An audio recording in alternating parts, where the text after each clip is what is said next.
There's never really a handbook for how to react when the person you've poured your heart into suddenly says, "I just need time to find myself."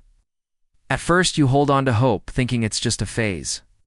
But the truth behind those words hit me, harder than I ever expected. My name is Martin, and this is how the woman I love broke, manned how I chose to rise instead of crumble. I met Natasha back in college. For a while, she was my world. For years, together felt like we were slowly weaving a life that would last forever. I was fully invested, emotionally, mentally, and physically. Before her, love had always been elusive for me, filled with heartbreaks, dishonesty, and one-sided. Affections that left me doubting if real love was even possible. But when Natasha walked into my life, it felt like I could finally breathe again. She was different or so, I thought. Even with my hectic work schedule, I made it a priority to carve out time for her. I wanted her to always feel valued, cherished, and supported. Eventually, we moved in together. I truly believed we were building something solid.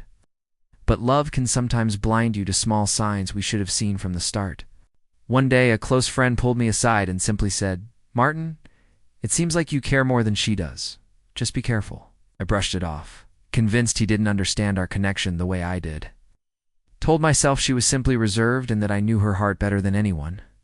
After nearly 4 years, I was certain I knew her inside out. But things shifted suddenly after a visit to her parents. I had gone there with intentions far beyond a casual family meet and greet. I had a ring hidden away, ready to propose after. Receiving their blessing, the visit itself went smoothly. Her parents welcomed me warmly, and I left thinking everything was falling perfectly into place. But as soon as we returned home, her demeanor changed.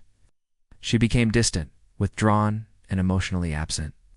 Phones seemed more important than our conversations, which turned short and dismissive. At first, I tried to rationalize it as temporary stress, but days turned into weeks, and the cold silence lingered like a heavy fog over our relationship. I finally worked up the courage to ask her what was going on. Instead of honesty, she gaslit me, insisting nothing was wrong and that I was overthinking. I knew something was off, but I didn't want to push her further away. I let it go, though inside my gut screamed otherwise. Not long after, she told me she was leaving to stay with her parents for a while and added that she didn't want any contact during this time. I knew something much bigger was happening.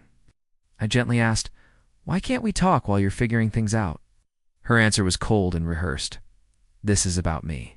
Please respect that." Agreed, despite the sharp sting inside. I loved her. I wanted to believe she was genuinely struggling with something personal, so I waited. For the first week, I was consumed by guilt, wondering if I had unknowingly pushed her away. My mind spiraled with endless scenarios, family problems, mental health struggles, emotional burnout. Because I loved her, I stayed silent and patient. Then everything unraveled. One evening after work, I scrolled through Instagram my usual way to unwind. That's when I stumbled on her mother's latest post, a carousel of vacation pictures, smiles, sunny beaches. The caption read something like, "Family time with my favorite people." At first, I thought nothing of it. Scrolling, my stomach dropped. There she was, not a shadow of stress, but on a beach, drink in hand. Arms wrapped around a man I immediately recognized, her ex from high school. His arm was snug around her waist. Her hand rested comfortably on his chest.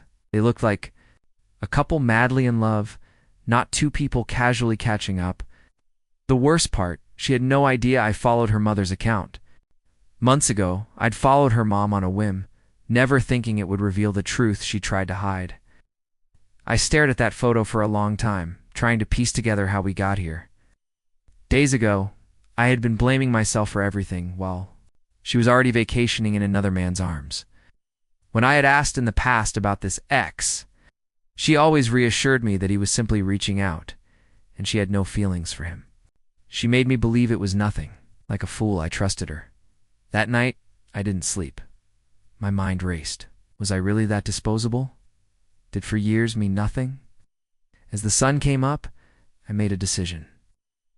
I wouldn't chase after someone who had already replaced me. I wasn't going to wait for her explanations or apologies. That wouldn't heal anything. I calmly gathered all of her belongings, her clothes, personal items, little keepsakes we once shared, and boxed them up. It wasn't out of bitterness. It was necessary closure. I printed a shipping label, added tracking with signature confirmation, and sent it all to her parents' home. I wanted her to physically receive the message. I was done.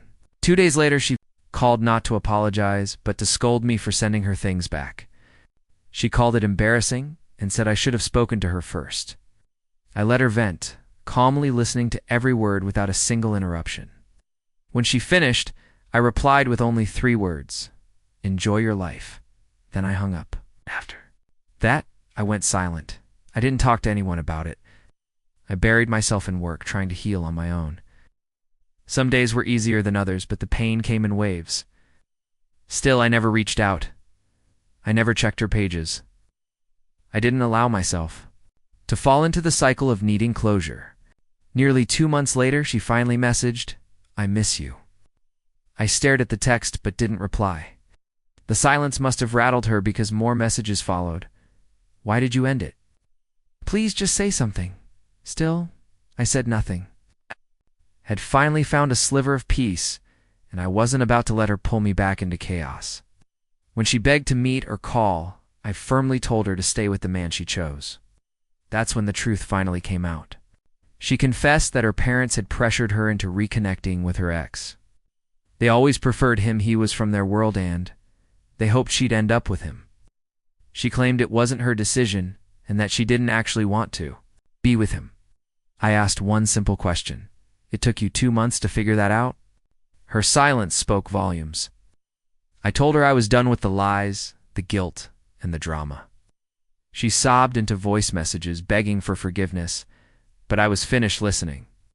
I deleted her messages, blocked her number, and sat in the peace I created. Healing wasn't easy. There were still moments of hurt, questions that haunted me, but I stayed strong. I learned that closure doesn't always come from the one who hurt you. Sometimes you have to give it to yourself. I chose to protect my heart and my future.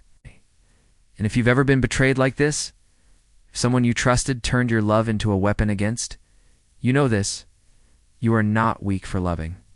You're not broken because they left. The true strength is found in knowing when to let go and rebuild.